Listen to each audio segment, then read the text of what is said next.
ಚಿಕ್ಕೆಬಾಗೇವಾಡಿ ಗ್ರಾಮದ ಆಸ್ತಿ ನಂಬರ್ 547/3ರ ಆಸ್ತಿಯಲ್ಲಿ ಕಟ್ಟಡ ನಿರ್ಮಾಣ ಕಾರ್ಯ ಸ್ಥಗಿತಗೊಳಿಸಿದ್ದನ್ನು ಖಂಡಿಸಿ ಗುರುವಾರ ಬೈಲಹೊಂಗಲ ಪಟ್ಟಣದಲ್ಲಿ ಕರವೇ ಟಿ.ಎ. ನಾರಾಯಣಗೌಡ ಬಣದ ಬೆಳಗಾವಿ ಜಿಲ್ಲಾಧ್ಯಕ್ಷ ದೀಪಕ್ ಗುಡಗನಟ್ಟಿ ನೇತೃತ್ವದಲ್ಲಿ ಸಂಗೊಳ್ಳಿ ರಾಯಣ್ಣ ವೃತ್ತದಿಂದ ತಾಲೂಕು ಪಂಚಾಯಿತಿ ಕಾರ್ಯಾಲಯದ ತನಕ ರ್ಯಾಲಿ ಮಾಡುವ ಮೂಲಕ ತಾಲೂಕು ಪಂಚಾಯಿತಿ ಕಾರ್ಯನಿರ್ವಾಹಕ ಅಧಿಕಾರಿಗಳಿಗೆ ಮನವಿ ಸಲ್ಲಿಸಿದ್ದಾರೆ. ಬೈಲಹೊಂಗಲ ತಾಲೂಕಿನ ಚಿಕ್ಕಬಾಗೇವಾಡಿ ಗ್ರಾಮದಲ್ಲಿ ಗ್ರಾಮ ಪಂಚಾಯತ್ ಆಸ್ತಿಯಲ್ಲಿ ಇರುವಂತಹ ಆಸ್ತಿ ನಂಬರ್ 547/3 ಈಗಿನ ಈ ಸ್ವತ್ತಿನ ಸಂಖ್ಯೆ 1504-204-800-420462 ಗ್ರಾಮ ಪಂಚಾಯತ್ ನಕಾಶೆಯ ಪ್ರಕಾರ ಶ್ರೀ ಗ್ರಾಮದೇವಿ ಪ್ರಾಥಮಿಕ ಕೃಷಿ ಪತ್ತಿನ ಸಹಕಾರಿ ಸಂಘ ನಿಯಮಿತ ಚಿಕ್ಕೆಬಾಗೇವಾಡಿ ಈ ಹೆಸರಿಗೆ ಟರಾವು ಆಗಿ ಪಂಚಾಯತ್ ಅಧಿಕಾರಿಗಳಿಂದ ಅನುಮೋದನೆ ಪಡೆದು ಈ ಸ್ವತ್ತು ಉತ್ತಾರವಾಗಿ ಮತ್ತು ನಿಯಮಾವಳಿಗಳ ಪ್ರಕಾರ ಶ್ರೀ ಗ್ರಾಮದೇವಿ ಪ್ರಾಥಮಿಕ ಕೃಷಿ ಪತ್ತಿನ ಸಹಕಾರಿ ಸಂಘದ ಕಟ್ಟಡ ಕಾಮಗಾರಿ ಪೂರ್ಣಗೊಳ್ಳುವ ಹಂತದಲ್ಲಿ ಇದ್ದು ಅದಕ್ಕೆ ನೀರು ಉಣಿಸುವ ಕಾರ್ಯ ಹಂತದಲ್ಲಿ ಇರುವಾಗ ತಾವುಗಳು ಕಟ್ಟಡಕ್ಕೆ ನೀರು ಉಣಿಸಬಾರದು ಮತ್ತು ಕಾಮಗಾರಿಯನ್ನ ಸ್ಥಗಿತಗೊಳಿಸಲು ತಡೆಯಾಜ್ಞೆ ನೋಟಿಸ್ ಕೊಟ್ಟಿರುವುದು ಹಾಸ್ಯಾಸ್ಪದವಾಗಿದ್ದು ಆಸ್ತಿ ನಂಬರ್ 547/3 ಇಲ್ಲಿ ಯಾವುದಾದ್ರೂ ಮದ್ಯ ಅಂಗಡಿ, ಮಟ್ಕ ಅಡ್ಡೆ, ಅನೈತಿಕ ಚಟುವಟಿಕೆಗಳ ಕೇಂದ್ರ ಏನಾದ್ರೂ ಕಟ್ಟಿದ್ಯಾ ಎಂದು ಪರಿಶೀಲಿಸಿ ಈ ನಿರ್ಣಯ ಕೊಡಬೇಕಾಗಿತ್ತು. ಆದರೆ ತಾವು ಯಾರದ್ದೋ ಒತ್ತಡಕ್ಕೆ ಮಾಡಿದ್ದು ಹೀಗೆ ಮಾಡಿದ್ದು ಸರಿಯಲ್ಲ. ಕಾರಣ ಇಲ್ಲಿ ನಿರ್ಮಿಸುವ ಕಟ್ಟಡ ರೈತರಿಗೆ ಸಹಾಯವಾಗಿದ್ದು ಮತ್ತು ರೈತರಿಗೆ ಶಕ್ತಿ ತುಂಬುವ ಮೂಲಕ ರೈತರ ಜೀವನಾಡಿ ಸಹಕಾರಿ ಕೃಷಿ ಪತ್ತಿನ ಸಹಕಾರಿ ಬ್ಯಾಂಕ್ ಸರ್ಕಾರಿ ಸ್ವಾಮ್ಯದ ಒಂದು ಅಂಗಸಂಸ್ಥೆಯಾಗಿದ್ದು ಇಂತಹ ಸಂಸ್ಥೆಯ ಕಟ್ಟಡ ಕಾಮಗಾರಿಯನ್ನ ನಿಲ್ಲಿಸುವಂತೆ ಆದೇಶ ಮಾಡಿದ್ದು ಹಾಗೆ ಚಿಕ್ಕೆಬಾಗೇವಾಡಿ ಗ್ರಾಮದ ಶ್ರೀ ಗ್ರಾಮದೇವತೆಯ ಸ್ಥಳದ ಉತ್ತಾರ ಕೂಡ ಕೊಡದೇ ಇರುವುದು ಕಟ್ಟಡ ಕಾಮಗಾರಿ ಮಾಡಲು ಅಡಚಣೆ ಮಾಡುತ್ತಿರುವುದು ಖಂಡನೀಯ. ರೈತ ಹೋರಾಟಗಾರ, ರೈತ ಚಿಂತಕ ದಿವಂಗತ ಬಾಬಾಗೌಡ ಪಾಟೀಲ್ ಅವರಿಗೆ ಅವಮಾನಿಸಿದಂತೆ. ಆದ್ದರಿಂದ ಈ ಕೂಡಲೇ ನೀವು ಮಾಡಿರುವ ಆದೇಶವನ್ನ ಹಿಂಪಡಿಬೇಕು ಆಗ್ರಹಿಸುವ ಮೂಲಕ ಮನವಿ ಸಲ್ಲಿಸಿದರು. ಮತ್ತೊಂದು ಅನೈತಿಕ ಚಟುವಟಿಕೆ ನಡೆಸ್ತಕ್ಕಂಥ ಒಂದು ಮಾಡಲಿಲ್ಲ. ಚಿಕ್ಕಬಾಗೇವಾಡಿ ಬಾಬಾಗೌಡರ ಹೋರಾಟದ ಧ್ವನಿಯಾದ ಗ್ರಾಮ. ಅಲ್ಲಿ ರೈತರಿಗೆ ಒಂದು ಒಳ್ಳೆಯದಾಗಲಿ ಅಂತಕ್ಕಂಥ ಮನಸ್ಥಿತಿಯನ್ನು ಇಟ್ಕೊಂಡು ಕೇಂದ್ರದ ಮಂತ್ರಿ ಆದಂಥ ಒಬ್ಬರ ಧೀಮಂತ ನಾಯಕ ಅವ್ರ ಕನಸು ಅಲ್ಲಿ ಸಹಕಾರಿ ಪತ್ತಿನ ಸಹಕಾರಿ ಬ್ಯಾಂಕ್ ಕಟ್ಟಬೇಕಂತಕ್ಕಂಥ ಉದ್ದೇಶ ಇತ್ತು. ಇವತ್ತು ಒಂದು ಬಿಲ್ಡಿಂಗ್ ಆಗ್ಬೇಕಂದ್ರೆ ಇವತ್ತಂತೂ ತಲೆ ಎತ್ತಿ ನಿಲ್ಲೋದಿಲ್ಲ. ಸುಮಾರು ದಿನಗಳು ಬೇಕಾಗ್ತದೆ. ಸುಮಾರು ದಿನಗಳು ಅಂತಂದ್ರೆ 1 ವರ್ಷ 2 ವರ್ಷ ಬೇಕಾಗ್ತದೆ. 2 ವರ್ಷವರೆಗೂ ನೀವು ನಿಮ್ಮ ನ್ಯಾಯಾಲಯದ ತಡೆಯಾಜ್ಞೆಯನ್ನು ನೀಡದೆ ಸ್ಲ್ಯಾಬ್ ಬಿದ್ದನ್ನ ನೀರಾದರೂ ಉಣ್ಬೇಕದು, ನೀರಾದರೂ ಹೊಡಿಬೇಕು. ಏನೋ ಮಾಡಿದ್ದಾರೆ, ಯಾರ್ದು ಹಣ 16 ಲಕ್ಷ ಗಟ್ಟಲೆ ಖರ್ಚು ಮಾಡಿದ್ದಾರೆ. ಅದು ಸಹಕಾರಿ ಸಂಘದ ಹಣ. ಈಗ ಸ್ಲ್ಯಾಬ್ ಹಾಕಿದ್ದೀವಿ, ನೀರು ಹೊಡಿಬೇಡ್ರಿ ಅದು ಇದು ಅಂತೇಳಿ ಅಲ್ಲಿ ಪೊಲೀಸರು ಕಳಿಸಿ ನಿಮ್ಮ ತಡೆಯಾಜ್ಞೆಯನ್ನು ನೀವು ಅಲ್ಲಿ ಕಳಿಸಿರ್ತಕ್ಕಂಥದ್ದು ಎಷ್ಟು ಸರಿ? ನೀವು ನೆಲ ಅಡ್ಡವಾಗಿ ಕೇಳಬೇಕಾಗಿತ್ತು, ಬೀಮ್ ನಿಲ್ಲುವಾಗೆ ಕೇಳಬೇಕಾಗಿತ್ತು, ಗೋಡೆ ಕಟ್ಟುವಾಗ ಕೇಳಬೇಕಾಗಿತ್ತು, ಸ್ಲ್ಯಾಬ್ ಕಟ್ಟುವಾಗ ಕೇಳಬೇಕಾಗಿತ್ತು. ಅಲ್ಲಿವರೆಗೆ ತಾವು ಯಾಕೆ ಸಹನೆಯಿಂದ ಕುಂತ್ರಿ? ಪ್ರಶ್ನೆಗಳು ಹೌದು, ಕಾನೂನು ಪ್ರಕಾರ ಬರ್ಬೋದು, ಹಿಂಗೆಲ್ಲ. ಆದರೆ ಅಲ್ಲಿ ಒಂದು ಸಹಕಾರಿ ಸ್ವಾಮ್ಯದ ಒಂದು ಸಂಸ್ಥೆಯನ್ನು ನಿರ್ಮಾಣ ಮಾಡುವಾಗ ಸರ್ಕಾರಿ ಅಧಿಕಾರಿಗಳು ನೀವು ಎಲ್ಲ ಆಗುವಾಗ ನೀವೇ ಎಚ್ಚೆತ್ತುಕೊಂಡು ಹಾಗೇ ಕಾಮಗಾರಿಯನ್ನು ನಿಮ್ಮ ನ್ಯಾಯಾಲಯದಿಂದ ಸ್ಥಗಿತಗೊಳಿಸಬೇಕಾಗಿತ್ತು. ಈಗ ಸ್ಲ್ಯಾಬ್ ಬಿದ್ದು ಮಾರನೇ ದಿನ ಅದಕ್ಕೆ ನೀರು ಹೊಡಿಬೇಡ್ರಿ, ಮಾಡಬೇಡ್ರಿ, ಅದಕ್ಕೆ ನೀರು ಕಟ್ಟಬೇಡ್ರಿ, ಅದು ಬಿದ್ದು ಹೋಗಲಿ ಅಂತಕ್ಕಂಥ ಮನೋಭಾವನೆಯನ್ನು ಇಟ್ಕೊಂಡು ತಾವೊಬ್ಬರು ಕಾರ್ಯನಿರ್ವಾಹಕ ಅಧಿಕಾರಿಗಳು ಒಂದು ತಡೆಯಾಜ್ಞೆಯನ್ನು ನೀಡಿರ್ತಕ್ಕಂಥದ್ದು ಎಷ್ಟರ ಮಟ್ಟಿಗೆ ಸರಿ ಅಂತೇಳಿ ನಮ್ಮ ಒಂದು ಹೋರಾಟಗಾರರ ಚಿಂತನೆ ಇದು. ಬಂದಾಗ ಒಂದು ಮಾತು ಹೇಳ್ತೀನಿ, ಆ ಹೋರಾಟಕ್ಕೆ ಹಿಂದಿನ ಸಲ ಯಾರೋ ಬಂದಿರು. ಹೋರಾಟ ಮಾಡಬಾರ್ದಂತಿಲ್ಲ, ಕೆಟ್ಟಾಗುವಾಗ ಗ್ರಾಮದಲ್ಲಿ ಆಗಲಿ ಬೇರೆ ಕಡೆ ಆಗಲಿ ಹೋರಾಟ ಮಾಡೋದು ಅದು ಧರ್ಮ. ಆದರೆ ನಾನು ಅನ್ನೋದೇನು, ಹೋರಾಟ ಮಾಡುವಾಗ ಯಾರು ಚೇರ್ಮನ್ರಿದ್ರ, ವೈಸ್ ಚೇರ್ಮನ್ರಿದ್ರ, ಮತ್ತೊಬ್ಬರಿದ್ರ ಅಂತಕ್ಕಂಥದ್ದು ತಾವು ಗಮನಕ್ಕೆ ತಗೋಬೇಕಾಗಿತ್ತು. ತಗೊಂಡು ಅದನ್ನು ಪರಿಶೀಲಿಸಿ ಏನೋ ಇದೆಯಪ್ಪ ಒಂದು ಕಟ್ಟಿದ್ದಾರೆ, ಅದು ರೈತರಿಗೆ ಒಂದು ಉಪಯೋಗ ಆಗ್ತಕ್ಕಂಥದ್ದಿದೆ, ಅದನ್ನು ಕನ್ವರ್ಷನ್ ಮಾಡ್ಬೋದು ಅಥವಾ ಏನೋ ಮಾಡ್ಬೋದು ಅಂತೇಳಿ ತಾವು ಎಲ್ಲೋ ಒಂದು ಕಡೆ ನಮಗನಿಸ್ತದೆ. ತಾವೆಲ್ಲೋ ಒಂದು ಕಡೆ ಜನಪ್ರತಿನಿಧಿಗಳಿಗೆ, ಯಾಕಂದರೆ ಇವತ್ತೇನೆ ಬಿಲ್ಡಿಂಗ್ ಆಗೋದಿಲ್ಲ, ಒಂದು ಹಡ್ಡಿ ಬೀಮ್ ನಿಲ್ಲಿಸಿ ಒಂದು ಕಟ್ಟಿ ಗೋಡೆ ಕಟ್ಟಿ ಸ್ಲ್ಯಾಬ್ ಹಾಕೋವರೆಗೂ ನೀವು ಸುಮ್ಮನಿದ್ದು ಜನಪ್ರತಿನಿಧಿಗಳ ಒತ್ತಡಕ್ಕೆ ಮನಿದು ಆ ಸ್ಲ್ಯಾಬ್ ಕಾರ್ಯ ಬಂದ ನಂತರ ನೀವು ಈ ರೀತಿ ನಿಲ್ಲಿಸಿದ್ದೀರ ಅಂತೇಳಿ ನಮ್ಮ ಚಿಕ್ಕಬಾಗೇವಾಡಿ ಗ್ರಾಮದ ಜನತೆ ಅನಿಸಿಕೆ. ಇದಕ್ಕೇನಂತೀರಿ ಸಾವು?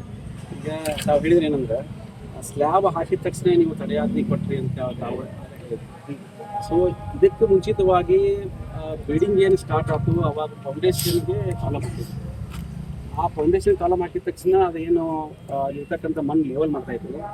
ಆವಾಗ ನಾನು ಖುದ್ದಾಗಿ ಬಂದು ಹೇಳಿದೆ, ಇದು ಏನು ನಮ್ಮ ರೂಲ್ ಪ್ರಕಾರ ಆಗಿಲ್ಲ, ಹೀಗೆ ತಾತ್ಕಾಲಿಕವಾಗಿ ಸ್ಥಗಿತಿಡ್ರಿ, ಅದನ್ನ ಏನು ಮಾಡಲಿಕ್ಕೆ ಸಾಧ್ಯತೆ ನಾವು ಯೋಚನೆ ಮಾಡ್ತಿದ್ವಿ. ಆ ನಂತರ ನೀವು ಬೇಕಾದ್ರೆ ಬಿಲ್ಡಿಂಗ್ ಸ್ಟಾರ್ಟ್ ಮಾಡೋಂಥ ಮಾತನ್ನು ನಾವು ಅಲ್ಲಿ ಸ್ಪಷ್ಟವಾಗಿ ಬಂತು. ಅದಾದಿಂದಲೂ ಕೂಡ ಆಯಿತು, ನಾವು ಈಗ ನೀವು ಹೇಳಿದಂಗೆ ಸ್ಟಾಪ್ ಇಡ್ತು ಅಂತಕ್ಕಂಥ ಮಾತು ಅಲ್ಲಿ ಬಂದಿತ್ತು. ಅದಾದಿಂದ ನೆಕ್ಸ್ಟ್ 2 ದಿವಸ 3 ದಿವಸ ಬಿಟ್ಟ ತಕ್ಷಣ ಮತ್ತೆ ಸ್ಟಾಪ್ ಆಗಿದ್ವಿ, ಮತ್ತೆ ಕಂಟಿನ್ಯೂಸ್ ಆಯಿತು. ಮತ್ತೆ ನಾವು ಏನು ಮಾಡಿದ್ವಿ, CPI ನಾವು ಕೂಡ ಖುದ್ದಾಗಿ ಬಂದಿತ್ತು. ಅವತ್ತು ಕೂಡ CPI ಅವರು ನಾವು ಕೂಡ ಹೇಳಿದ್ದೀವಿ, ಇಲ್ಲ ಮತ್ತು ಇನ್ನೂ ಇದು ರೂಲ್ ಪ್ರಕಾರ ಇಲ್ಲ, ಸ್ವಲ್ಪ ವೇಟ್ ಮಾಡಿರಿ, ಇದು ಏನು ಆಗ್ಬೋದು, ಲೀಗಲಿ ಮಾಡ್ಕೊಳ್ಳೋ ಸಾಧ್ಯತೆ ಇಲ್ಲ ಅಂತ ಆಮೇಲೆ ಕನ್ಫರ್ಮ್ ಮಾಡ್ತೀನಿ ನಿಮಗೆ, ಅಲ್ಲಿ ತನಕ ಸ್ಟಾಪ್ ಮಾಡಂತಕ್ಕಂಥ ಮಾತನ್ನು ಹೇಳ್ತೀವಿ. ಅಲ್ಲೂ ಕೂಡ ಅವಾಗೂ ಕೂಡ ಬಂದಿದ್ವಿ. ಅದಾದ್ಮೇಲೆ ಕೂಡ ಅದು ಬಿಲ್ಡಿಂಗ್ ಸ್ಟಾಪ್ ಆಗಿದೆ. ಸರ್ ರೂಲ್ ಅಂದ್ರೆ ಚಿಕ್ಕಬಾಗಡಿ ಸೀಮಿತವಾಗಿ ಅಷ್ಟೇ ರೂಲ್ ಇದನ್ನ ತಾಲೂಕು ಪಂಚಾಯತ್ ಅಷ್ಟೇ ರೂಲ್ ಆಗಿದೆನ.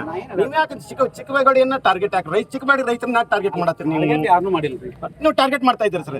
ಯಾಕೆ ಇಲ್ಲಿ ಬೈಲೊಂಗಲ್ ತಾಲೂಕು ಪಂಚಾಯತಿ ಅಂದ್ರೆ ಬೈಲೊಂಗಲ್ ತಾಲೂಕು ಬರುತ್ತೆ ಸರ್. ಈಗ ಒಂದು ತಮ್ಮ ಗಮನಕ್ಕೆ ಇರಲಿ, ನಾವು ಸಾರ್ವಜನಿಕವಾಗಿ ಕೆಲಸ ಮಾಡಕ್ಕೆ ಬಂದಿರ್ತಕ್ಕಂಥ ಗ್ರಾಮ ಸಭೆ ಕರ್ತೇವಂದ್ರಿ ಸರ್. ಗ್ರಾಮ ಸಭೆ ಯಾಕೆ ಕರೀಲಿ ನೀವು?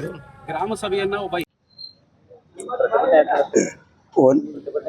ಪ್ರತಿಭಟನೆ ಇವತ್ತು ನಮ್ಮ ಚಿಕ್ಕಬಾಗಡಿ ಗ್ರಾಮದೊಳಗ ಗ್ರಾಮದೇವಿ ಪ್ರಾಥಮಿಕ ಕೃಷಿ ಪತ್ತಿನ ಸಹಕಾರಿ ಸಂಘದ ಕಟ್ಟಡ ಸ್ಟಾರ್ಟ್ ಆಗಿತ್ತು. ಸ್ಟಾರ್ಟ್ ಆಗಿದ್ದ ಇದು ನಾವು ಲೀಗಲ್ ಆಗಿ ದಾಖಲೆಗಳ ಸಮೇತನ ಕಟ್ಟಡ ಸ್ಟಾರ್ಟ್ ಮಾಡಿದ್ವಿ. ಅದನ್ನು 2020ನೇ ಇಸ್ವಿ ಒಳಗ ಗ್ರಾಮ ಪಂಚಾಯತಿ ಅವ್ರನ್ನ ಟರ್ಮ್ ಮಾಡಿಕೊಟ್ಟಿದ್ದಾರೆ, ನಮ್ಗೆ ಸದಸ್ಯರನ್ನ ಟರ್ಮ್ ಮಾಡಿಕೊಟ್ಟಿದ್ದಾರೆ. ನಂತರ ಅವ್ರು ಏನು ಈಗ 2021ನೇ ಇಸ್ವಿ ಒಳಗೆ ಪ್ರಾಥಮಿಕ ಶಾಲೆಯ SDMC ಅವರು ತಕರಾರು ಅರ್ಜಿ ಕೊಟ್ಟಿದ್ದಾರೆ ಅಂತ ಅದನ್ನು ತಡೆ ಹಿಡಿದಕ್ಕಾರೆ ಈಗ ತೆಗೆದಾರೆ. 2020ನೇ ಇಸ್ವಿಯಿಂದ ಹಿಡ್ಕೊಂಡ್ಕಾರ 2025ನೇ ಇಸ್ವಿ ಒಳಗೆ ಅವ್ರದ್ದು ಏನೂ ತಕರಾರಿಲ್ಲ, ಇವಾಗ ತಕರಾರು ಮಾಡಕತ್ತಾರೆ. ಇದ್ರ ಉದ್ದೇಶ ಏನು, ಇದ್ರ ಹುನ್ನಾರ ಏನೈತೆ ಅನ್ನೋದು ನಮ್ಗೆ ರಾಜಕೀಯ ಹುನ್ನಾರ ಐತೆ ಅಂತ ನಮ್ಗೆ ಕಂಡು ಬಂದಿದೆ. ಇದರಗಳು ಇದು ಅಧಿಕಾರಿಗಳನ್ನ ಇದು ಸರಿಯಾಗಿ ಪರಿಶೀಲನೆ ಮಾಡಬೇಕಾಗಿತ್ತು. ಅದು ಮತ್ತು ಅವರು ಅಧಿಕಾರಿಗಳನ್ನು ನಮ್ಮ ಕಟ್ಟಡ ಸ್ಟಾರ್ಟ್ ಆದಾಗ ಬಂದಿದ್ರು. ಅವರು ಬಂದೊಳಗೆ ಊರು ಸ್ಥಾನಿಕ ಚೌಕಾಸಿ ಬರ್ತೇವೆ ಅಂತ ಕರೆದ್ರು. ಸ್ಥಾನಿಕ ಚೌಕಾಸಿ ಬಂದರು, ಹೊಳ್ಳಿ ಮರಳಿ ಗ್ರಾಮ ಸಭೆ ಕರಿತೇವೆ ಅಂದರು. ಇನ್ನುವರೆಗೇನು ಯಾವುದೇ ಗ್ರಾಮ ಸಭೆನೂ ಕರೆದಿಲ್ಲ ಅವರು. ಇದ್ರ ಉದ್ದೇಶ ನಮ್ಗೆ ಏನು ಅನ್ನೋದು ಗೊತ್ತಾಗುತ್ತೆ. ಇವಾಗ ಕೇಳಿದ್ರೆ ಏನಂತಾರೋ, ನಿಮ್ಮ ಪ್ರೊಸೀಜರ್ ಲ್ಯಾಬ್ಸ್ ಇದೆ, ನಾವು ಪ್ರೊಸೀಜರ್ ಲ್ಯಾಬ್ಸ್ ಏನಿದೆ ಅಂತ ಕೇಳಿದ್ರೆ, ಇಲ್ಲ ನಮ್ದು ತಾಲೂಕು ಪಂಚಾಯತಿ ಜಿಲ್ಲಾ ಪಂಚಾಯತ್ ಅನುಮೋದನೆ ಆಗಬೇಕು, ಆಗಿಲ್ಲ ಅಂತ ಹೇಳ್ತಾರೆ ಅವರು. ಮತ್ತು ನಮಗೆ ಇವಾಗ ಅವ್ರು ಕಟ್ಟುವ ಗ್ರಾಮ ಪಂಚಾಯತಿ ಒಳಗೆ ನಮ್ಗೆ ಹಳ್ಳಿ ಒಳಗೆ ಇವೇನು ವ್ಯಾಪ್ತಿ ಪಂಚಾಯತ್ ನಮ್ಗೆ ಪರ್ಮಿಷನ್ ಕೊಟ್ಟರೆ ಆ ದಾಖಲೆಗಳನ್ನ ಮತ್ತೆ ಎಲ್ಲ ಇದಾವೆ. ಆದರೂ ಇವರ ಕಟ್ಟಡಕ್ಕೆ ಇವಾಗ ನಾವು ಸಿವಿಲ್ ಕೋರ್ಟಿಂದ ಅದನ್ನು ಕೆವಿಟ್ ಹಾಕಿದೆವು. ಕೆವಿಟ್ ಹಾಕಿದ್ರೂ ಈಗ ಅವಾಗ ಏನು ಮಾಡಿದ್ದಾರೆ, ಇವಾಗ ಕೆವಿಟ್ ಹಾಕಿದ ನಂತರ ಇವರು ತಾಲೂಕು ಪಂಚಾಯತ್ ನಮ್ಗೆ ಸ್ಟೇ ತಡೆಯಾಜ್ಞೆ ಕೊಟ್ಟಿದ್ದಾರೆ. ಇದ್ರ ಉದ್ದೇಶ ಏನೈತಿ ನಮ್ಗೆ ಕಂಡು ಬರ್ತಾ ಇಲ್ಲ. ಇದಕ್ಕೇನು ಕಾರಣ ಐತೆ ಅನ್ನೋದು ನಮ್ಗೆ ಗೊತ್ತಾಗ್ತಿಲ್ಲ. ಮತ್ತು 4 ಮಂದಿ ಸದಸ್ಯರು ಎಲ್ಲರೂ ಕೂಡಿಕಾರ, ಅವ್ರದ್ದು ಏನು ವಾದ ಅವ್ರದ್ದು. ಈಗಾಗಲೇ ಈ ಉತ್ತಾರ ಮಾಡಿ ಕೊಡ್ಬೇಕಂದ್ರು ಅವ್ರು ಒಬ್ಬ ಸದಸ್ಯರೊಳಗೆ 4 ಲಕ್ಷ ರೂಪಾಯಿ ದುಡ್ಡನ್ನು ತೊಗೊಂಡ. ಅವನು ದುಡ್ಡು ತೊಗೊಂಡು ಹೊಳ್ಳಿ ಡಿಮಾಂಡ್ ಮಾಡ್ತಾನೋ, ಅಲ್ಲಿ ರೇಟ್ ಜಾಸ್ತಿ ಇದೆ, ಮತ್ತು ಇದಕ್ಕೆ ಇನ್ನೂ 5 ಲಕ್ಷ ರೂಪಾಯಿ ಕೊಟ್ಟರೆ ನಾವು ಕಟ್ಟಡ ಪರವಾನಗಿ ಕೊಡ್ತೇವೆ, ಇಲ್ದ ಮತ್ತು ನಾವು ಇದಕ್ಕೆ ಇವರು SDMC ಕರ್ಕೊಂಡು ನಾವು ವಿರೋಧ ಮಾಡ್ತೇವೆ ಅಂದ ಟೈಮ್ದೊಳಗೆ ನಾವು ಕೊಡಂಗಿಲ್ಲ ಅಂತ ಟೈಮ್ದೊಳಗೆ ಇದ್ರ ಉದ್ದೇಶವಾಗಿನ ಮೊನ್ನೆ ನಡೆದಂಥ ಒಂದು ಪ್ರತಿಭಟನೆ ರ್ಯಾಲಿ ಒಳಗೆ ಅವ್ರು ಪ್ರತಿಭಟನೆ ಮಾಡಿದ್ದಾರೆ. ಅವರು ಅಂದ್ರೆ ಇವರು ದುಡ್ಡು ಕೊಟ್ಟರೆ ಎಲ್ಲ ಇಡೀ ಊರನ್ನ ಮಾರಕ್ಕೂ ರೆಡಿ ಇದ್ದಾರೆ. ಅವ್ರು ದುಡ್ಡು ಕೊಡಲಿಲ್ಲ ಅಂತ ಕಾರಣಂತಂದ್ರೆ ಇದು ಮಾಡ್ತಾರೆ ಅವರು. ನಮಗೆ ಇದು ಸದಸ್ಯರು ಅಲ್ಲ, ಸರ್ಕಾರಿ ಜಾಗವನ್ನ ಸಿಕ್ಕವ್ರು ಹೇಗ್ ಮಾರಾಟ ಮಾಡ್ತಾರಂತ, ಸಿಕ್ಕವ್ರು ಹೇಗ್ ಮಾರಾಟ ಮಾಡ್ತಾರೆ ಸದಸ್ಯರು. ಈಗ ಅದಕ್ಕೆ ತಾಲೂಕು ಪಂಚಾಯತಿ ಇವರು ಹೇಳ್ಬೇಕು, ಅಲ್ಲಿ ಸದಸ್ಯರು ಹೇಳ್ಬೇಕು. ಅದಕ್ಕೂ ಯಾವುದು ಇವ್ರ ಗಮನಕ್ಕೆ ಇದೆ ಅಲ್ಲ ರೀ. ಅಲ್ಲ, ಇವ್ರಿಗೆ ಮತ್ತೆ 2020ನೇ ಇಸ್ವಿ ಒಳಗೆ ನಮ್ಗೆ ತರಾವಾಗಿದೆ. ಇದು 2020ನೇ ಇಸ್ವಿ ಒಳಗಿಂದ ಹಿಡ್ಕೊಂಡು ತಾಲೂಕು ಪಂಚಾಯತಿ ಗಮನ ಇಲ್ಲದೆ ಹೆಂಗೆ ಇರ್ತೈತ್ರಿ? ಇವರು ಅಡಿಟ್ ಮಾಡ್ತಾರೆ. ಅವರು ಪಂಚಾಯತಿ ಇವ್ರು ತಾಲೂಕು ಪಂಚಾಯತಿ ಎಲ್ಲ ಗಮನ ಇರ್ತೈತ್ರಲ್ಲ ಅದ್ರಿ. ಇವಾಗ ಯಾವುದೇ ಒಂದು ಕಟ್ಟಡ ಆಗ್ಬೇಕಂದ್ರೆ ಸರ್ಕಾರ ಪರವಾನಗಿ ಅಂತಂದ್ರೆ ಪೂರ್ತಿ ಸಂಪೂರ್ಣವಾಗಿ ತಾಲೂಕು ಪಂಚಾಯತಿ ನಮ್ದು ಪಂಚಾಯತಿ ವತಿಯಿಂದ ಏನಿದೆ ಪರವಾನಗಿ ಎಲ್ಲ ಕಟ್ಟಡ ಪರ್ಮಿಷನ್ ಎಲ್ಲ ಹಿಡ್ಕೊಂಡು ಪರವಾನಗಿ ಇದೆ ನಮ್ದು. ತಾಲೂಕ್ ಪಂಚಾಯತಿ ಜಿಲ್ಲಾ ಪಂಚಾಯತಿ ಯಾವುದೂ ಇಲ್ಲ. ಅಲ್ಲ, ತಾಲೂಕು ಪಂಚಾಯತಿ ಕಟ್ಟಡ ಪರ್ಮಿಷನ್ ಕೊಡ್ಬೇಕಾದ್ರೆ ಇದು ನಮ್ಮ ಪಂಚಾಯತಿ ಗ್ರಾಮ ಪಂಚಾಯತಿ ಮೊನ್ನೆನೂ ಕೂಡ ಟರಾವೇನ ಇದಲ್ಲ, ಸಹಿ ಅವ್ರ ದಾಖಲೆಗಳೆಲ್ಲ ಚೆಕ್ ಮಾಡ್ಕೊಳ್ಳ ಅವರು. ಟರಾವೇನ ಇದೆ ಇದಕ್ಕೂ. ಇದು ಸಹಿ ಇಲ್ಲದ ಟರಾವ್ ಹೆಂಗಾಗತ್ತೆ ರೀ? ಇವಾಗ ನೀವು ನೇರವಾಗಿ ಸದಸ್ಯರ ಮೇಲೆ, ಗ್ರಾಮ ಪಂಚಾಯತ್ ಸದಸ್ಯರ ಮೇಲೆ ಸದಸ್ಯರ ಮಾತು ಕೇಳಿ ಅಧಿಕಾರಿಗಳು ಪಿಡಿಒನ ಹೌದು, ಅವ್ರ ಸದಸ್ಯರ ಮಾತು ಕೇಳಕನ್ನ ಇವ್ ಮೇಲಾಧಿಕಾರಿಗಳು ಇವ್ರು ಇದು ಮಾಡತ್ತಾರ. ಅವರು ಪಾಪ ಇವಾಗ ಒಳ್ಳೆ ಪ್ರಾಮಾಣಿಕವಾಗಿ ಕೆಲಸ ಮಾಡುವಂತ ಸರ್ಕಾರಿ PDO ಅಧಿಕಾರಿ ಮೇಲೆ ಆಪಾದನೆ ಹೊರಿಸ್ತಾರ. ಯಾವ ಆಧಾರದ ಮೇಲೆ ಇವ್ರು ಆಪಾದನೆ ಹೊರಿಸ್ತಾರೋ? ದುಡ್ಡು ತಗೊಂಡಿದ್ದಾರೆ ಇಡೀ ಗ್ರಾಮಸ್ಥರ ಮೇಲೆ. ಗ್ರಾಮಸ್ಥರೆಲ್ಲ ಹೇಳ್ತಾರೆ ಅದಕ್ಕೆ. ನಾವೇ ಸಾಕ್ಷಿದ್ದೇವೆ. ಹಲವು ಬಾರಿ ಇವರ ಸಮಸ್ಯೆಗಳನ್ನು PDO ಒಂದು ಸದಸ್ಯರ ಸಮಸ್ಯೆಗಳನ್ನ ನಾನೇ ಖುದ್ದಾಗಿನ್ನ ಬಗೆಹರಿಸಿದ್ದೇನೆ. ಇವರು ಸಣ್ಣ ಪುಟ್ಟ ಏನೇನು ವ್ಯವಹಾರಗಳದಾವ ಅದೆಲ್ಲ ಪರಿಶೀಲನೆ ಇವ್ರು ತನಿಖೆ ಮಾಡ್ಲಿ. ಇವರು ತಾಲೂಕು ಪಂಚಾಯತಿ ಅವ್ರು ಏನ್ ಮಾಡ್ತಾ ಇದಾರ, ಅವ್ರು ಏನ್ 4 ಮಂದಿ ಗುಂಡಾ ಸದಸ್ಯರು ಏನಿದಾರ, ಅವ್ರು ಬರ್ತಾರ. ಅವ್ರು ಬಂದು 5 ವರ್ಷದಲ್ಲಿ ಎಷ್ಟು ಜನರು ಟ್ರಾನ್ಸ್ಫರ್ ಮಾಡಿದ್ರು ಅವರು? PDO ಎಷ್ಟು ಜನರು ಟ್ರಾನ್ಸ್ಫರ್ ಮಾಡಿದ್ರು ಅವರು? ಯಾಕೆ ಮೇಲಾಧಿಕಾರಿಗಳಿಗೆ ಗಮನಕ್ಕೆ ಬರಂಗಿಲ್ಲ? ಸೂಕ್ತವಾಗಿ ತನಿಖೆ ಅಲ್ಲ ಸೂಕ್ತವಾಗಿ ತನಿಖೆ ಆಗ್ಬೇಕಲ್ಲ ಇದು. ಯಾರೋ 4 ಮಂದಿ ಸದಸ್ಯ ಅವ್ರ ಸದಸ್ಯರದನ್ನ 18 ಕೋರಂ ಬರ್ತಿದ್ದಾನೆ ಅದಕ್ಕೆ. ಎಷ್ಟು ಮಂದಿ ಪ್ರತಿಭಟನೆ ಸರ್? ಅಲ್ಲ ಪ್ರತಿಭಟನೆ ಒಳಗೆ ಯಾವತ್ತು ಸದಸ್ಯರು ಎಷ್ಟು ಜನ ಇದ್ರು? 4 ಜನ ಸದಸ್ಯರು ಇದ್ರು ಅವರು. ಇಡೀ ಪಂಚಾಯತಿ ಅವ್ರದ್ದೇನು ಉದ್ದೇಶ, ಅವ್ರದ್ದು ಹುನ್ನಾರ ಏನಂತಂದ್ರೆ ಇವತ್ತಿನ ಪಂಚಾಯತಿ ನಮ್ಮ ಅಂಡರ್ ಇರಬೇಕು, ನಾವ್ ಹೇಳಿದಂಗೆ ನಡಿಬೇಕು, ನಾವ್ ಹೇಳಿದಂಗೆ ಕೇಳಬೇಕು. ನಾವ್ ಏನ್ರ PDO ನನ್ನ ಮಾತು ಕೇಳಿಲ್ಲ ಅಂದ್ರೆ ಅವನ ಮೇಲೆ ಆಪಾದನೆ ಹೊರಿಸೋದು, ಆಪಾದನೆ ಹೊರಿಸಿಕ ತಾಲೂಕು ಪಂಚಾಯತಿ ಬರೋದು, ಒಂದಲ್ಲಿ ಅರ್ಜಿ ಕೊಡೋದು, ಇಲ್ಲಿ ಅರ್ಜಿ ಕೊಟ್ಟು CO ಒಂದು ಕೊಡ್ತಾರೆ. ನಂತರ ಇವ್ರೇ ಮಾಡಿ ಮೇಲಾಧಿಕಾರಿಗಳು ಇವರು ಏನು ಮಾಡ್ತಾರಂತಂದ್ರೆ ಇವ್ರು ಚಾಣಾಕ್ಷ ಬುದ್ಧಿನು, ಇವರು ಅವ್ರಕ್ಕಿಂತ ಶೇನರ್ ಇವರು. ಇವ್ರು ತೆಗ್ದಾರ ಅವ್ರು ಅರ್ಜಿ ಕೊಡ್ತಾರ ಅಂದ್ರ ಆ ಅರ್ಜಿ ತಗೊಂಡ್ಕಾರ ಸ್ವೀಕಾರ ಮಾಡಿದಾರ ಅಂತಂದ್ರೆ ಅದು ಮತ್ತೆ ಅವ್ನು PDO ಚೇಂಜ್ ಮಾಡೋದು. ಎಷ್ಟು ಒಂದು 5 ವರ್ಷ ಪೀಠದಲ್ಲಿ ಎಷ್ಟು ಜನ ಚೇಂಜ್ ಮಾಡಿರ್ಬೋದು. ಒತ್ತಡಕ್ಕೆ ಮಣಿತಾ ಇದ್ದಾರ. ಅಲ್ಲ ಇವರು ಇವತ್ತಿನ ಗ್ರಾಮ ಪಂಚಾಯತಿ ಸದಸ್ಯರು ಜನಪ್ರತಿನಿಧಿಗಳು, ಇದಕ್ಕೆ ಏನೋ ಒಂದು ಕಾರಣದ ಕೈ ಇದೆ. ಅವ್ರ ಮಾತು ಕೇಳಿ ಇವ್ರ ಅಧಿಕಾರಿಗಳು ಈ ಜನರ ಸಮಸ್ಯೆಗಳನ್ನ ಯಾರೋ ಕೂಲಂಕಷವಾಗಿ ಯಾರು ವಿಚಾರ ಮಾಡುವರು. ಎಲ್ಲೋ ಇವ್ರ ಪೆನ್ನು ಹಾಳಿ ನಮ್ಮ ಹತ್ರನೇ ಇದೆ, ಈ ಅಧಿಕಾರ ನಮ್ಮ ಹತ್ರ ಇದೆ, ನಮ್ಮ ಹಿಂದೆ ಒಬ್ಬ ನಾಯಕದಾನ, ಆ ಮಾತು ಕೇಳಿಕಾರ ಇವ್ರೇ ಮಾಡತ್ತಾರ. ಅಲ್ಲಿಂದ ಅವ್ರಿಗೆ ಬೇಕಾದಂತ ವ್ಯಕ್ತಿಗಳು ಇದಾರ, ಅವ್ರು ಬಂದ್ಕ 4 ಜನ ಹೇಳಿದೆ. ಯಾಕೆ ಕೋರಂ ಬರ್ತಿ ಮಾಡಿ PDO ತೆಗಿಬೇಕಾದ್ರೆ ಅವ್ರು ವಿಚಾರ ಮಾಡ್ಬೇಕತ್ತಲ್ಲ. 18 ಮಂದಿ ಸದಸ್ಯರು ಇದಾರೆ. 18 ಮಂದಿ ಸದಸ್ಯರು ಎಷ್ಟು ಜನ ಸಹಿ ತಗೊಂಡಿದ್ದಾರೆ ಇವರು? ಹೋರಾಟ ಮಾಡ್ಬೇಕಂದ್ರೆ 4 ಜನ ಬಂದ್ರು, ಯಾಕೆ ಅವಾಗ 18 ಜನ ಬರಲಿಲ್ಲ? ಅವ್ರು ಬೇಡಾಗಿದ್ರೆ ಇವ್ರ ಸದಸ್ಯರು ಹೆಂಗಿದಾರಂದ್ರೆ ಇವ್ರ ಸದಸ್ಯರು ಮಾತ್ರ PDO ಕೇಳಿದ್ರೆ ನಮ್ಮ ಊರಲ್ಲಿ ಉಳಿತಾನೆ, ಇಲ್ಲ ಅಂತಂದ್ರೆ ಅವ್ನು 6 ತಿಂಗಳಿಗೇನೆ ಚೇಂಜ್ ಆಗ್ತಾನೆ. ಇವಾಗ ಬಂದಿರೋ PDO ಹಣೆ ಬರೋನು ಅದೇ ನಾವು ಹೇಳೋದು. ಇಡೀ ನಾವು ಗ್ರಾಮಸ್ಥರೆಲ್ಲ ಇದ್ದೇವೆ ಇಲ್ಲಿ. ಗ್ರಾಮಸ್ಥರ ಅಭಿಪ್ರಾಯ ಬೇಕಾದ್ರೆ ನೀವು ಮಾಧ್ಯಮದವ್ರು ನೀವು ತೋರಿ. ಅಲ್ಲಿ ನಮ್ಮಲ್ಲಿ ಕುತಂತ್ರಗಾರಿಕೆ ಹೆಂಗಂತ ಒಂದು ಕಂಪ್ಯೂಟರ್ ಉತ್ತಾರ ಮಾಡ್ಬೇಕಂತಂದ್ರೆ ಫಸ್ಟ್ ಯಾರು ತಗೋತಾರೋ ಅಲ್ಲಿ ಜನಪ್ರತಿನಿಧಿ ಇವ್ರು ಅಲ್ಲಿ ಸದಸ್ಯರು ತಗೋತಾರ ಉತ್ತಾರ ಮಾಡಕ್ಕೆ. ಅಮೌಂಟ್ ಇವ್ರು ತಗೊಂಡು ಕೂಡಲೇ ಹೊಳ್ಳಿ ಇವ್ರು PDO ಕೊಡ್ತಾರ. ಅವ್ರು ಇದನ್ನ ಯಾಕೆ ಇವ್ರು ವಿಚಾರ ಗಮನಕ್ಕೆ ಬರುವತ್ತು? ಗ್ರಾಮ ಸಭೆ ಒಳಗೆ ನೀವು ವಿಚಾರ ಯಾಕೆ ಮಾಡಬಾರ್ದು? ಇವರು ನಮಗೆ ಟರಾವ್ ಕೊಟ್ಟು 2020 ಇಶ್ಯೂ ಒಳಗೆ ಟರಾವ್ ಆಗಿದೆ. ಅಲ್ಲಿಂದ ಇಲ್ಲಿ ತನಕ ಏನ್ ಮಾಡಿದ್ರು ಅವರು? ನಾವು ಮಾಡ್ತಾ ಇರೋದು ಒಂದು ಕೆಟ್ಟ ಉದ್ದೇಶ ಅಲ್ಲ.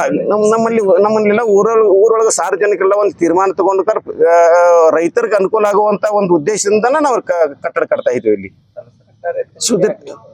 ಒಟ್ಟಾರೆ ತನಿಖೆ ಆಗಲಿ, ಪೂರ್ತಿ ಸಂಪೂರ್ಣವಾಗಿ ತನಿಖೆ ಆಗಲಿ. ಮತ್ತೆ ಒಳ್ಳೆ ಇವತ್ತ ಪ್ರಾಮಾಣಿಕವಾಗಿ ಒಂದು PDO ಅವರು ಅಧಿಕಾರಿ ನಡೆಸೋರ್ನ ತೆಗೆದಕಾರ ಎಲ್ಲ ಒಂದು ಬೇರೆ ಕಡೆ ಹಾಕ್ತಾರೆ. ಯಾಕೆ ಇವ್ರು ಸದಸ್ಯರ ಮ್ಯಾಗೆ ಅಕ್ರಮ ತಗೋದಿಲ್ಲ ಇವರು? ಅದಕ್ಕೆ ದಾಖಲೆಗಳ ಸಮೇತ ನಾನು ಕೊಡ್ತೀನಿ, ಪ್ರೂಫ್ ಇದೆ ನನ್ನ ಹತ್ರ. ಇವ್ರು ಎಷ್ಟು ದುಡ್ಡು ತೊಗೊಂಡ್ರೆ ಅವ್ರ ಅಕೌಂಟ್ಗೂ ದುಡ್ಡು ಹಾಕಿದ್ದೆ ನಾನು. ಯಾಕೆ ಅವ್ರ ಮೇಲೆ ಅಕ್ರಮ ತಗೋದಿಲ್ಲ? ಚಿಕ್ಕಬಾಗೇವಾಡಿ ಆ ಜಾಗದ ಕುರಿತಾಗಿ ತಾವಿವತ್ತು ಪ್ರತಿಭಟನೆ ಮಾಡಿದಿರಿ. ಇಲ್ಲಿ ಅದಕ್ಕೆ ಸಂಬಂಧಪಟ್ಟಂಗೆ ತಾವು ಅಹವಾಲು ಕೂಡ ಕೊಡಕ್ಕೆ ಬಂದಿದ್ದೀರಿ. ಈಗ ಅದ್ರ ಕುರಿತಾಗಿ ನಾವು ಬಿಲ್ಡಿಂಗ್ ಸ್ಟಾರ್ಟ್ ಆದಾಗ ಕೂಡ ಬಂದಿದ್ವಿ. ಒಂದು ಈಗ 2020ರಲ್ಲಿ ಪಂಚಾಯತಿಯಲ್ಲಿ ಟರಾವ್ ಆಗಿದೆ. ಆ ಟರಾವು ವ್ಯಾಲಿಡ್ ಆಗಬೇಕಾದ್ರೆ ಪಂಚಾಯತಿ ಹಂತದಲ್ಲಿ ಮಾತ್ರ ಇಲ್ಲ. ಅದು ಆ ಟರಾವ್ ವ್ಯಾಲಿಡ್ ಆಗಬೇಕಾದ್ರೆ ಅದನ್ನು ತಾಲೂಕು ಪಂಚಾಯತಿ ಇಲ್ಲಿ ಬಾಡಿ ಒಳಗೆ ಇಟ್ಕೋಬೇಕು, ಅದಾದಿಂದ ಜಡ್ಪಿಗೆ ಹೋಗಬೇಕು, ಜಡ್ಪಿಯಿಂದ ಸರ್ಕಾರ ಮಟ್ಟಕ್ಕೆ ಹೋಗಿ ಅಲ್ಲಿ ಅನುಮೋದನೆಯಾಗಿ ಬಂದಿದ್ದ ಮಾತ್ರ PKPS ಸೊಸೈಟಿ ಕೊಡ್ಲಿಕ್ಕೆ ಅವಕಾಶ ಅದ.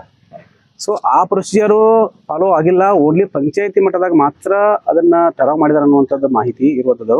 ಬಟ್ ಅದನ್ನು ಹೋಗಿ ಸ್ಥಳ ಪರಿಶೀಲನೆ ಮಾಡಿಬಿಟ್ಟು ಅಲ್ಲಿರ್ತಕ್ಕಂಥ ಡಾಕ್ಯುಮೆಂಟ್ಗಳು ನೋಡಿದಾಗ ಕಂಡು ಬಂದಿರತಕ್ಕಂಥದ್ದು. ಹೀಗಾಗಿ ಅದನ್ನು ಪ್ರೊಸೀಜರ್ ಲ್ಯಾಪ್ಸ್ ಆಗಿ ಒಂದು ಕಾರಣಕ್ಕಾಗಿ ನಾವು ಕಟ್ತಕ್ಕಂಥ ಬಿಲ್ಡಿಂಗನ್ನು ಕೂಡ ಸ್ಟಾಪ್ ಬಿಡ್ರಿ ಅಂತ ಹೇಳಿಬಿಟ್ಟು ಅಲ್ಲಿ ನಾವು ಪಂಚಾಯತ್ ಬಂದು ಹೋಗಿದ್ದೀವಿ. ಸೊ ಅದು ಪಂಚಾಯತ್ ಇನ್ನೂ ನಮ್ಮ ಸೊಸೈಟಿ ಬಿಲ್ಡಿಂಗ್ ಸ್ಟಾಪ್ ಆಗಲಿಲ್ಲ, ಕಂಟಿನ್ಯೂ ಆಯಿತು. ಓಕೆ, ಹೀಗಾಗಿ ಇದು ಇರುವಂಥ ವಿಚಾರದ ವಾಸ್ತವ. ಅಂದ್ರೆ ಸರ್ಕಾರದಿಂದ ಅನುಮೋದನೆ ಆಗಿಲ್ಲ ಅಂತ ಮಾಡ್ತೀರಿ. ಆದ್ರೆ ತಾಲೂಕ್ ಪಂಚಾಯತಿ ಅಧೀನದೊಳಗಡೆ ಗ್ರಾಮ ಪಂಚಾಯತಿ ಗ್ರಾಮ ಪಂಚಾಯತಿಯವರು ಯಾವ ರೀತಿಯಾಗಿ ಅದಕ್ಕ ಟರಾವ್ ಬಿಲ್ಡಿಂಗ್ ಕಟ್ಟಡ ಪರವಾನಗಿ ಪತ್ರವನ್ನು ಅವರ ಕೊಟ್ಟರು. ಅದ್ಯಾವುದು ಕೂಡ ಅವಾಗ ತಮ್ಮ ಗಮನಕ್ಕೆ ಬರ್ಲಿಲ್ಲೇನೋ ಅಂತ. ಇಲ್ಲ, ಈಗ ಯಾವಾಗ ಅದನ್ನ ಬಿಲ್ಡಿಂಗ್ ಸ್ಟಾರ್ಟ್ ಆಯ್ತು ಅವಾಗ ಈ ಸೊತ್ತು ಇಶ್ಯೂ ಮಾಡಿದಾರೆ ಅಂತಕ್ಕಂಥ ಮಾಹಿತಿ ನಮ್ಗೆ ಗೊತ್ತಾಯ್ತು. ಸೊ ನಾವು ಹೋದಾಗ PDO ಹೇಳಿದ್ವಿ, ಈಗ ಈ ಸೊತ್ತು ಇಶ್ಯೂ ಮಾಡಬೇಕಾದಾಗ ಬಿಫೋರ್ ಅದ ಪ್ರೊಸೀಜರ್ ಕರೆಕ್ಟ್ ಐತಿ ನೋಡ್ಕೋಬೇಕಾಗಿತ್ತು, ನೋಡ್ಕೊಂಡು ನೀವು ಇಶ್ಯೂ ಮಾಡಬೇಕಾಗಿತ್ತು. ನೀವು ಪ್ರೊಸೀಜರು ಫಾಲೋ ಮಾಡಲಾರ್ದ ಅದು ಸರಿ ಪೂರ್ಣ ಆಗಿಲ್ಲ ಅನ್ನೋ ಕಾರಣಕ್ಕಾಗಿ ಸಡನ್ಲಿ ಒಮ್ಮೆ ನೀವು ಅದನ್ನು ಈ ಸೊತ್ತು ಇಶ್ಯೂ ಮಾಡಬೇಕಾಗಿತ್ತು. ಮತ್ತು ಈಗ ಈ ಸೊತ್ತು ಏನು ಇಶ್ಯೂ ಮಾಡಿದಿರಿ ಅದು ನಿಯಮದಾಗಿಲ್ಲ, ಹಿಂಗಾಗಿ ಅದನ್ನು ನೀವು ಕರ್ತಕ್ಕಂಥ ಬಿಲ್ಡಿಂಗ್ ಸ್ಟಾಪ್ ಮಾಡಿರಿ ಅಂತೇಳಿ ನಮ್ಮ PDO ಕೂಡ 3 ನೋಟಿಸ್ ಜಾರಿ ಮಾಡಿದ್ವಿ. ಅವರು ಕೂಡ ಸೊಸೈಟಿಗೆ ಕರ್ತಕ್ಕಂಥ ಬಿಲ್ಡಿಂಗ್ ಸ್ಟಾಪ್ ಇಟ್ರಿ ಅಂತ ಹೇಳಿ ಅವರು 2 ನೋಟಿಸ್ ಮಾಡಿದ್ದಾರೆ. ಬಟ್ ಅದಕ್ಕೇನು ಯಾವ ಪಂಚಾಯತಿಯ PDO ಈ ಆಸ್ತಿಯನ್ನ ಕೊಡ್ತಾರೋ, ಯಾವ ಪಂಚಾಯತಿಯ PDO ಕಟ್ಟಡ ಅನುಮೋದನೆಯನ್ನ ಕೊಡ್ತಾರ ಅದ PDOನ ಮತ್ತೆ ಸೊಸೈಟಿಯವ್ರಿಗೂ ಕೂಡ ಪತ್ರವನ್ನು ಬರೆದಿದ್ದಾರೆ. ನೀವು ಕಟ್ಟಡ